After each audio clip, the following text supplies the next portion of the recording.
그러면 이제 우리가 다루고자 하는 부분이 informing입니다. 발견과 인식이에요. 그래서 우리는 여기에서 먼저 가장 근본적인 질문 하나를 해야 합니다. 과연 나는 어떤 사람인가? 곧 이것은 나의 정체성입니다. 아이덴티티예요. 존재에 대한 질문을 던지고 있습니다. 그래서 욥이라는 인물에 대한 정체성이 여기 욥기 1장 1절에 나와 있습니다. 우스 땅에 욥이라 이름하는 사람이 있었는데 그 사람은 순전하고 정직하여 하나님을 경외하며 악에서 떠난 자더라. 순전하고 정직했고 경건하고 의로웠어요. 이것이 욥에 대한 인물 묘사예요. 그런데 문제는 우리 모두 각자 자기 자신에 대한 인물 묘사가 필요하다는 것입니다. 그래서 제가 여러분에게 그 질문을 던진 거예요. 여러분은 누구이십니까? Who are you? 그런데 욥에 대한 인물 묘사가 다 나왔죠. 뭐예요? 그는 순전하고 정직하고 경건하고 의로웠다. 이와 마찬가지로 지금 나에 대한 정체성을 발견해야 하는데 누구도 지금 진정한 나를 만나본 적이 없어요. 그래서 제가 한번 여기 욥기에 나온 것처럼 여러분의 개인적인 인물 묘사를 해보십시오 하면 좀 적어보세요. 뭐 길게도 말고 여기 딱 한 절에 욥이 어떠한 사람이었다는 인물 묘사가 다 끝났죠. 그는 순전하고 정직하고 경건하고 의로웠다. 그러면 나에 대해서 여러분 하실 말씀 있으면 한번 적어보세요. 이제 이 욥기의 주인공이 욥이 아니라 내가 된다면 나는 나에게 대하여 뭐라고 말할 수 있는가? 뭐 길게 또 사연을 적으려고 하지 마시고 그냥 간단하게 나는 이런 사람이다. 나오죠? 나왔는데 죄송해요. 저는 여러분이 어떻게 쓰셨는지 뭐 볼 필요도 없어. 여러분이 쓰신 나에 대한 인물 묘사는 전제에 불과해요. 뭐 나는 예를 들어 갖고 착한 사람이다. 나는 뭐 예수를 잘 믿는 사람이다. 뭐 어떤 사람은 뭐 나는 예수밖에 없다. 난 주님만 사랑한다. 그런 말씀 쓰신 분들 많다니까요. 그런데 좀 죄송해요. 그거 다 거짓말일 수 있어요. 주님을 사랑하신다고요? 그것은 여러분이 내린 가정이요 전제예요. 가정과 전제는 화려할 수 있습니다. 그런데 그 가정과 전제가 화려하면 화려할수록 크게 무너져요. 크게 꼬꾸라지고 와장창 망하게 되어 있습니다. 이것이 욥의 이야기예요.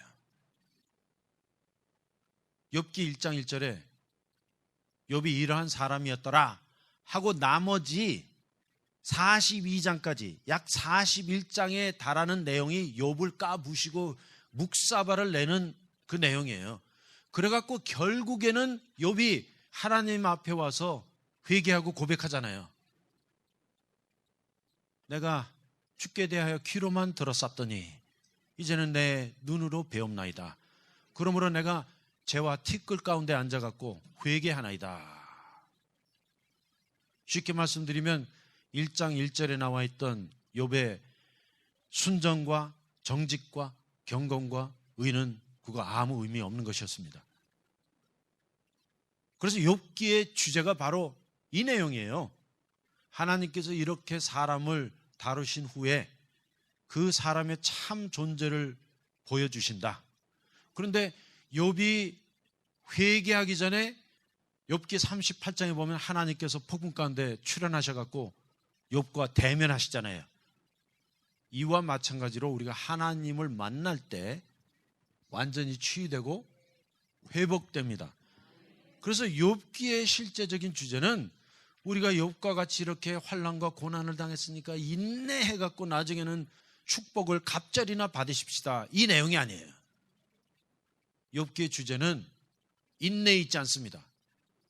욥기의 주제는 죽는 데 있어요. 그래서 욥기는 죽는 책이에요. 하지만 먼저는 진리이건 가정이건 내가 어떤 사람인가를 발견하는 것이 중요합니다. 그러면 제가 현대인을 그려드릴게요. 왜냐하면 이 현대인의 모습과 지금 욥의 모습과 거의 비슷합니다.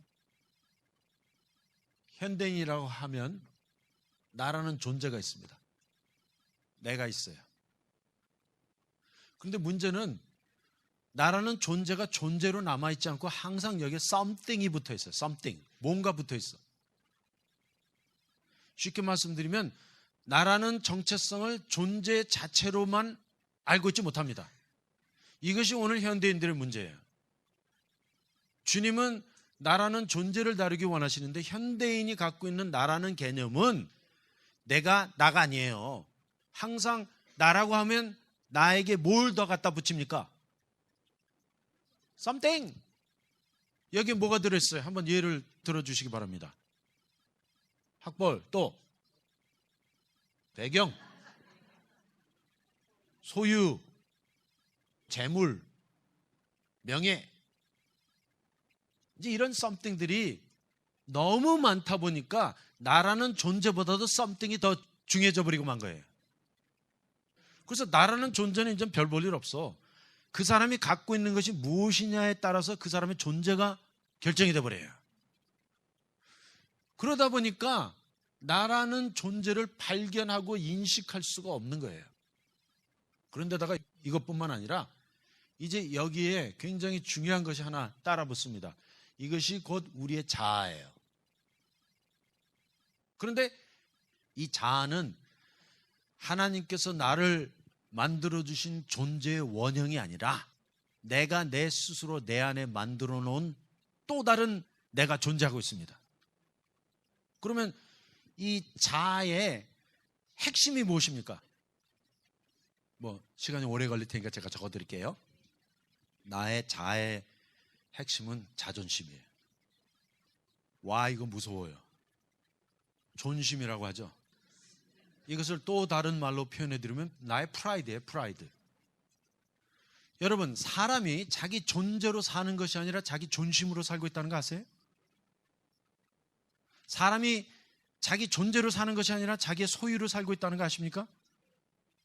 그래서 예수께서 말씀하시기를 사람이 온 천하를 얻고도 자기 영혼을 잃어버리면 아무것도 제게 소용이 없느니라 했는데, 현대인이라고 하면 현대인이라는 의미가 이렇게 복잡한 거예요.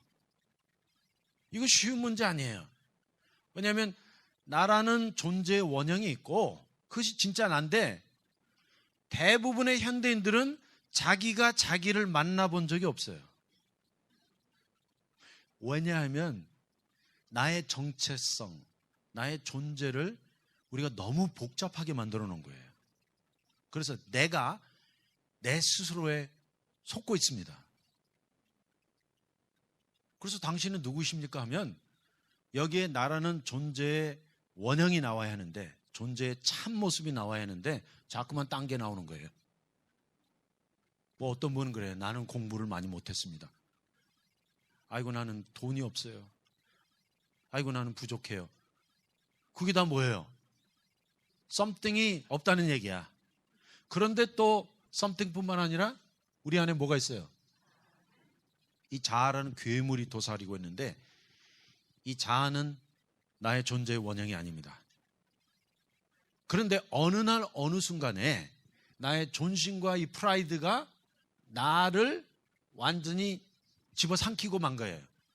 그래서 내가 나의 존심으로 살아가고 있습니다. 사람에게 남은 건 프라이드 하나밖에 없어요. 여러분, 돈 없고 가난한 사람들 프라이드 있어요? 돈 많은 사람보다 더 많아요. 아무것도 아닐 때는 존심만 남는다니까. 그게 진짜 무서운 거예요. 그리고 그것이 자아예요. 그러면 여기 어떤 사람이 나는 착한 사람이다. 자, 착한 사람 안에 존심이 있을까요? 무서워요. 제발 여러분 착한 사람들 건드리지 마세요. 왜냐하면 착하다는 그 자체가 그 사람 안에 프라이드로 남아있는 거예요. 차라리 성격이 나쁘다, 한국말로 지랄 같다, 그런 사람들일수록 자아가 없어요. 착하고 순하고 얌전하고 뭐 봉사 잘하고 싹싹하고 친절한 사람들 여러분 조심하세요. 왜냐하면 그러면 그럴수록 그 사람들은 자기의 착함을 드러내려 할 것이고 친절을 베푸는 뒤에 보상 심리가 숨겨져 있습니다. 그리고 그것이 돌아오지 않을 때는 이 안에서 뭐가 쑥 올라와요. 그게 자아라는 괴물이에요. 그러니까 우리가 이렇게 현대인을 보면 정말 복잡해. 오죽했으면 제가 내가 한 번도 나를 만나보지 못하고 죽을 수 있다는 말을 했겠습니까? 저 어느 날 저의 존재의 원형을 만나보고 악소리 내고 뒤로 넘어가는 줄 알았어요. 나는 이런 사람이었다라고 생각했는데 그것이 아니라 나의 존재의 원형은 메마르고 병들었고 공고한 상태에 있다는 것을 알게 되었습니다. 정말 불쌍해요. 그래서 로마서 7장 24절에 보니까 바울이 그 존재의 원형을 깨닫고 오라 나는 공고한 자로다. Oh what a wretched man that I am. 이렇게 절규하잖아요. 그러면 욥의 경우는 어떨까요? 자, 욥이 어떤 사람이었어요? 그는 순전하고 정직하고 경건하고 의로웠다. 이거 문제라니까. 왜 이것이 문제냐면 일단 그러한 전제가 나게 되면 그 사람이 정말 그러한 사람인가 시험과 환난을 통해 검증받게 될 것입니다. 차라리 욥은 그냥 죄인이었더라 했더라면 욥기가 없었겠죠? 그런데 문제는 전제가 잘못 내려진 거야. 이 가정이 욥은 이러한 사람이었더라 하면 이제 주님께서 과연 그 사람이 그 사람인지 시험과 환난을 통하여 확인하게 될 것입니다. 그러니까 욥이 막 와장창 깨지고 부서지고 묵사발이 돼갖고 길거리에 알거지로 내려앉게 된 것입니다. 그런데 놀라운 사실은 내가 다 완전 쫄딱 망해도 프라이드만은 없어지지 않습니다. 제 말이 맞아요, 맞아요. 여러분 망해보신 적 없으세요? 그랬는데 이 왼수 화상 같은 욥의 세 친구들이 와갖고 욥을 조문하러 왔어요. 위로하러 왔는데 여러분 사람들이 우리 위로해 준다 하면 믿지 마세요. 사람은 누구도 우리 도와줄 수 없습니다.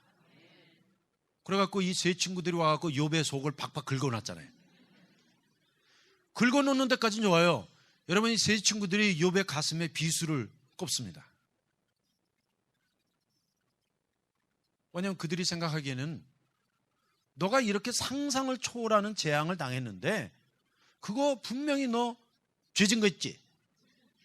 쉽게 말하면 꼽을 쳐둔 죄.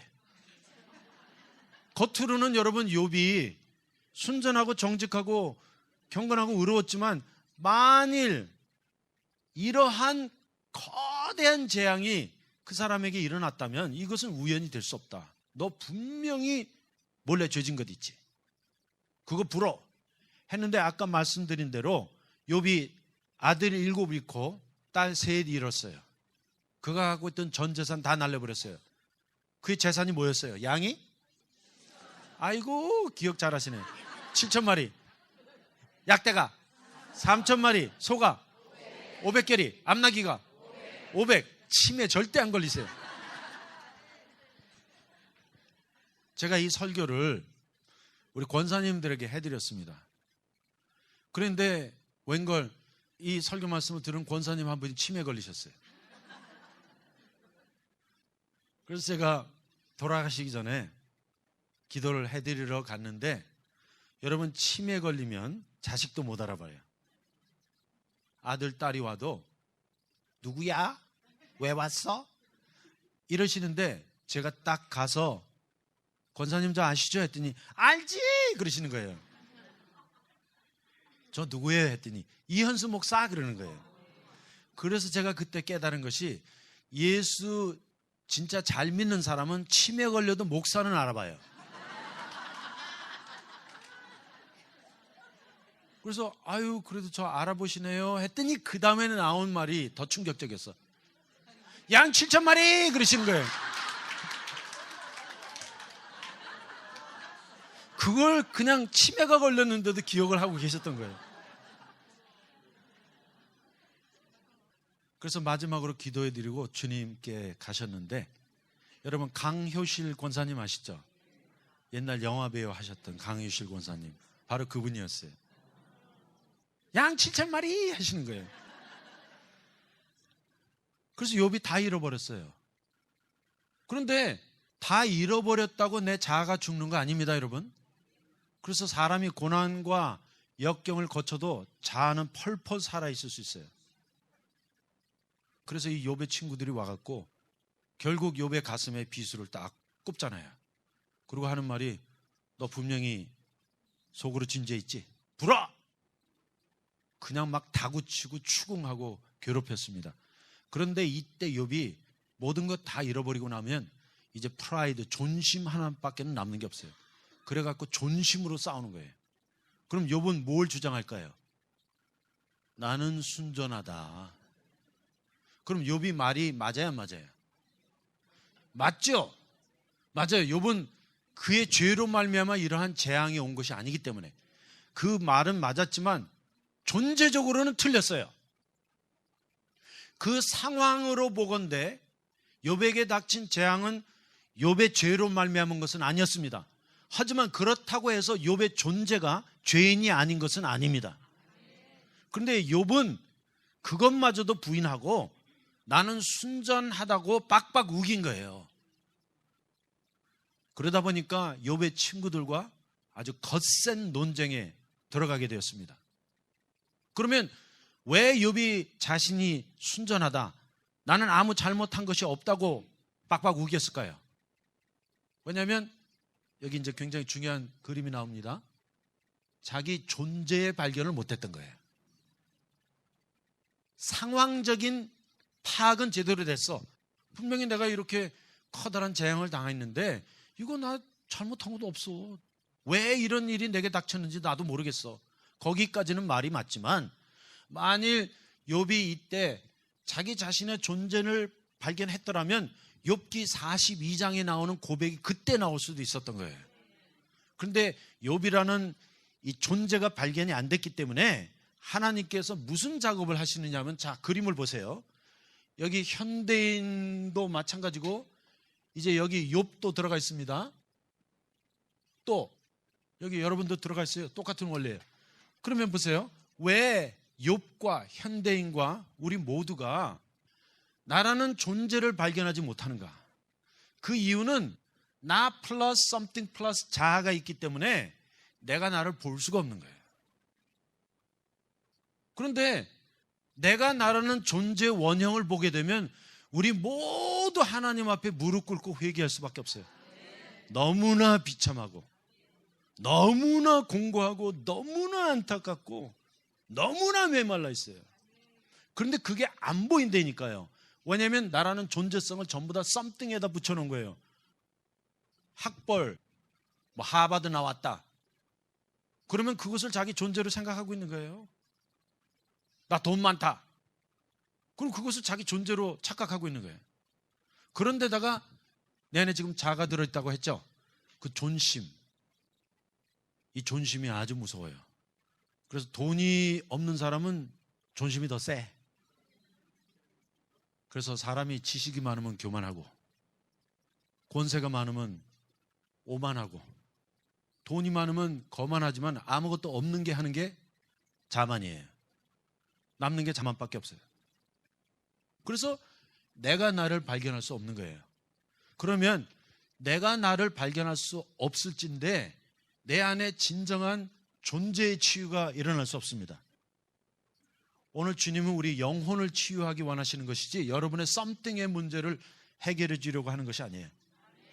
이 자아도 거짓 나이기 때문에 이거 암만 치료해 줘도 결국 또 다른 모양의 자아가 드러나게 돼 있습니다. 옛날 히랍 신화에 나오는 메두사라는 그 괴물이 있었죠.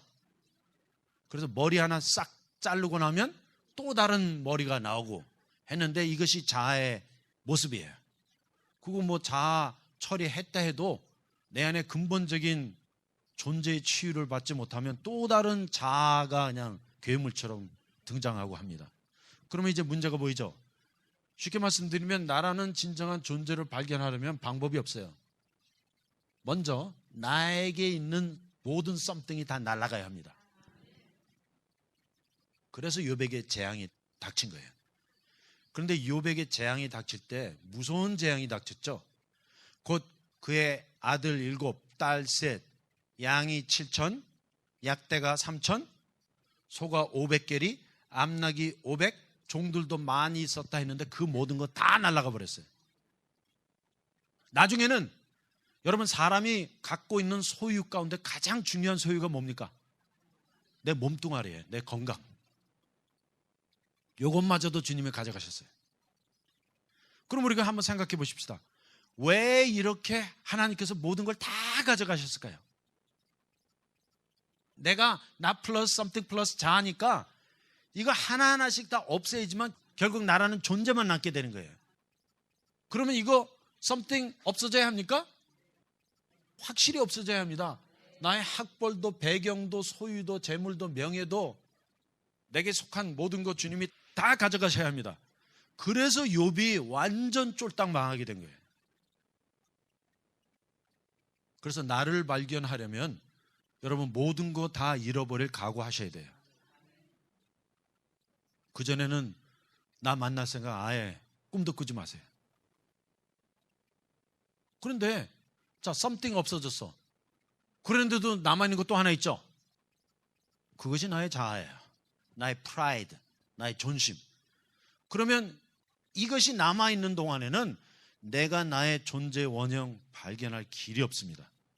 그래서 주님이 이제 두 번째 어디에 손을 대십니까? 나의 자아에 손을 대시는데 그 자아가 환경과 사람을 통해 깨집니다. 그래서 주님께서 욥을 이제 폭풍 가운데 집어넣으셔갖고 사실상 욥이 1장과 2장을 통해서 커다란 재앙을 당하죠. 그 재앙은 차라리 견딜만 했어요. 그런데 정말 사람을 괴롭게 하는 것은 우리 자아를 건드릴 때, 내가 갖고 있는 이 프라이드, 존심을 건드릴 때는 못 견디는 거예요. 그런데 그 내용이 욥기 4장부터 장장 37장까지 이어지고 있습니다. 그러면 그 안에서 무슨 일이 벌어지고 있습니까? 하나님께서 계속 환경과 사람을 보내갖고 우리 자아를 깨트리는 작업을 하시는 것입니다. 그런데 하나님께서 자아를 깨트릴 때 쓰시는 도구가 이 화상들이에요. 이 왼수들, 이 왕제수들을 보내갖고 뭐 달달 볶으시는데 차라리 재앙을 당해서 모든 거 다 잃어버리는 게 낫겠어. 그런데 이건 뭐 사람이 와갖고 아픈 부분만 골라갖고 이렇게 빗을 꼽아요. 우리 영어로 하면 pushing the button이라고 합니다. 나를 괴롭힐 수 있는 그 버튼이 뭔지 정확하게 알고 있어요. 그것만 딱딱 눌러. 그런데 이런 왼수와 화상들이 다 내 옆에 있습니다.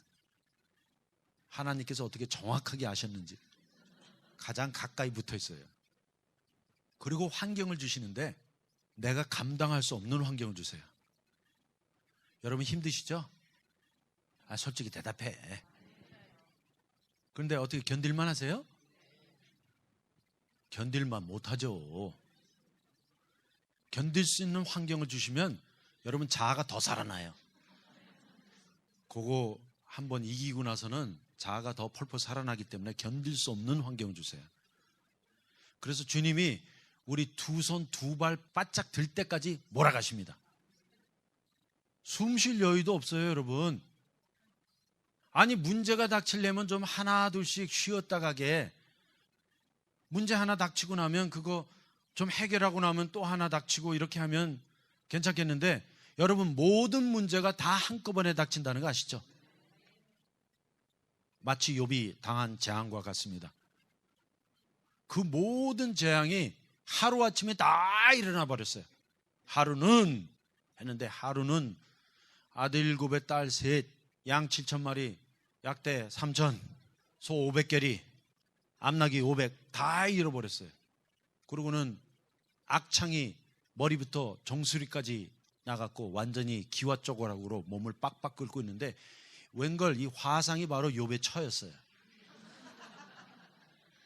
그때 정말 욥의 처가 당신이 이런 고통을 당했는데 나는 당신 이해할 수 있을 것 같아. I understand.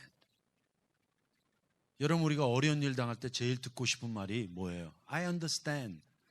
나는 당신을 이해합니다. I believe you. 나는 당신을 믿습니다. I am with you. 내가 당신과 함께 하겠습니다. 이 말 해주면 되는데 이 화상이 하는 말이 너 하나님 저주하고 콱 되져버려. 히브리어로 보니까 바렉 엘로힘 바무트. 굉장한 저주예요. 꼴배기 싫으니까 콱 되져버려요. 이거 누가 한 말이에요? 욥의 처가 한 말이에요. 그래서 가장 가까이 있는 사람들이 우리에게 가장 많은 상처를 줄 수 있습니다. 그런데 많은 상처가 오면 올수록 우리 자아가 깨지는 거예요. 정말 자존심 상하게 만드세요. 돈이 많았던 사람이라면 그 재물 다 걷어가셔갖고 돈 꾸러 다니게 만드십니다. 그런데 나중에는 돈 꿀 사람도 없을 때 여러분 그 프라이드 어떻게 되는지 아시죠? 완전 묵사발이 나버려요. 잘 나가던 사람이라면 주님 그 잘 나가던 거 다 무너뜨리시고 아무것도 아닌 사람으로 만들어버려요. 아무도 전화하는 사람도 없고 전화할 사람도 없고 외톨박이를 만들어 놓으십니다. 여러분 그때 그 자아를 한번 상상해 보세요. 자아가 완전 박살이 나죠.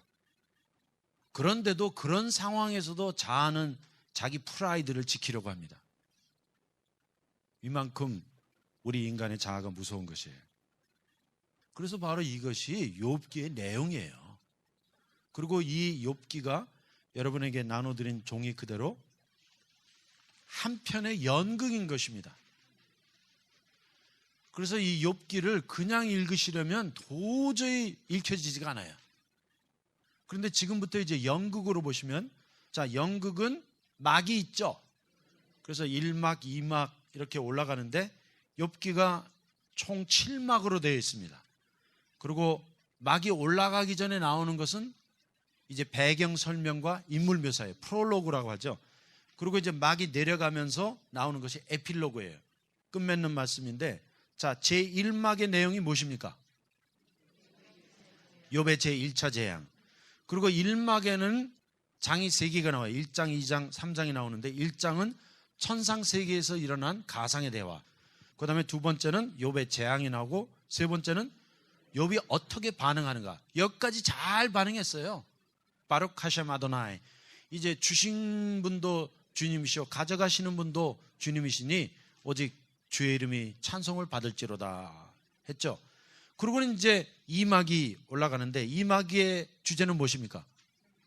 욥의 제2차 재앙. 그리고 똑같은 패턴이 나오죠. 제1장은 천상세계에서 일어난 가상의 대화. 2장은 욥의 재앙. 이제 이 두 번째는 욥의 육신에 임하는 재앙입니다. 그리고 3장은 욥이 또 반응하는데 이번에도 잘했어요. 그리고 4장은 이제 욥의 세 친구들, 화상들이 또 나타납니다.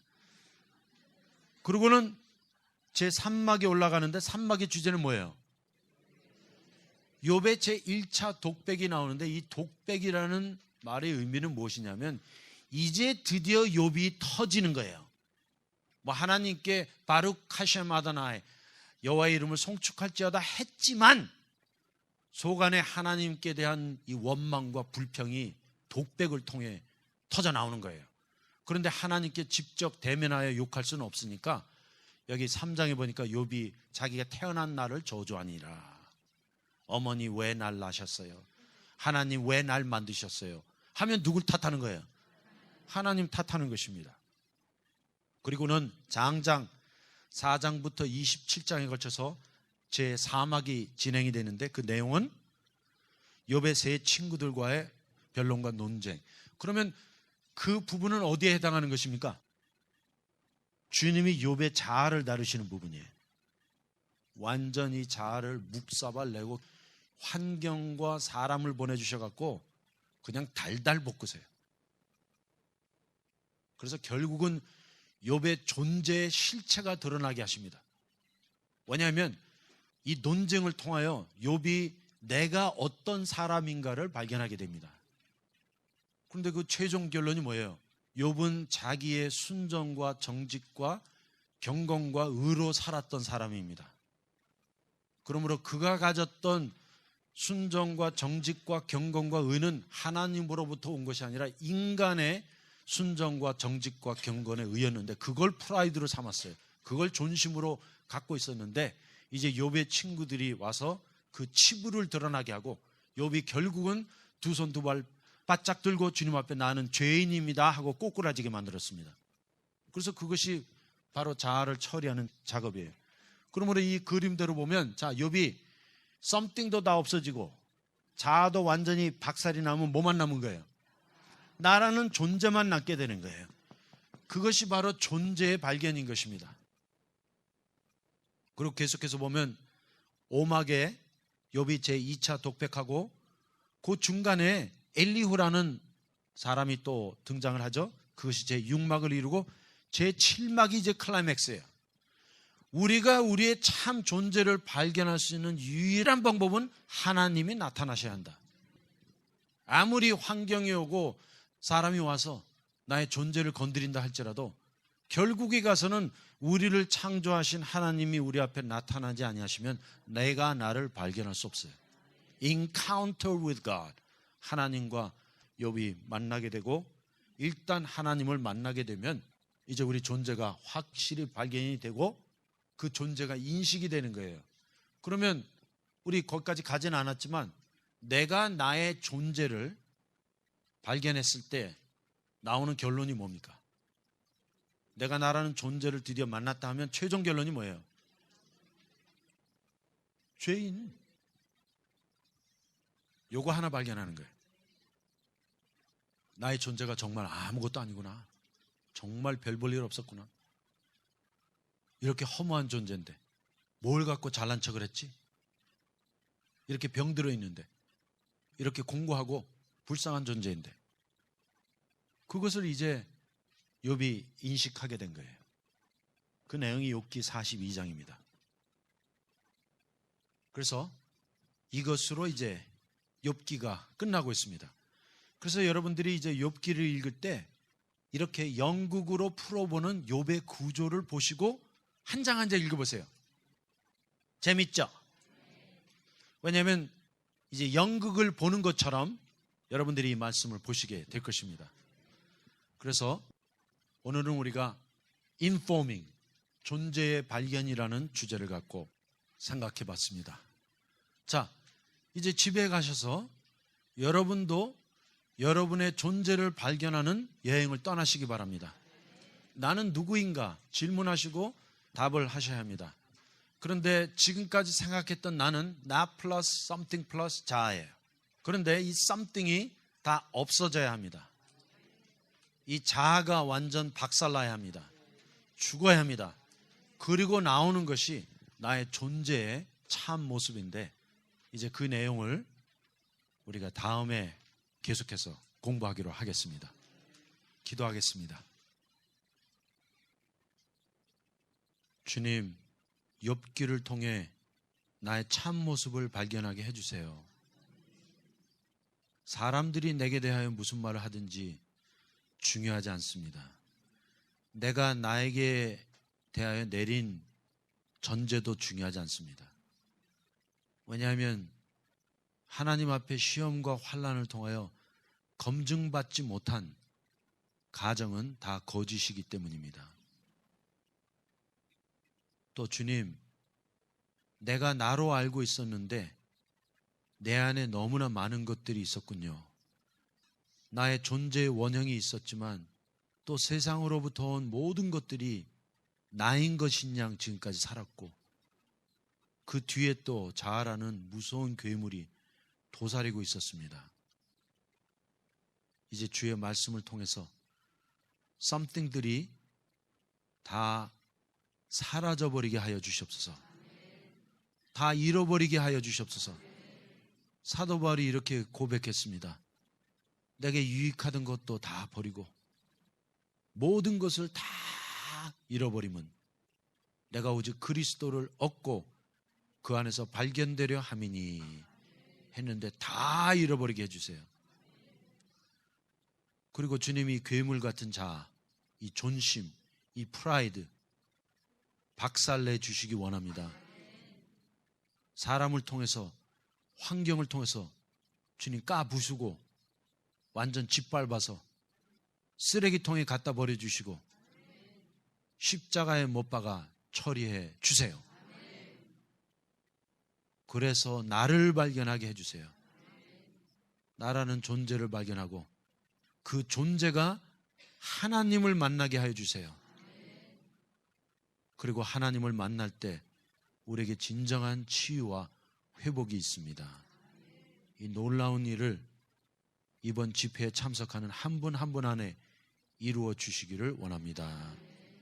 다시 한번 주신 말씀을 감사할 때 예수님의 이름으로 기도하였습니다. 아멘.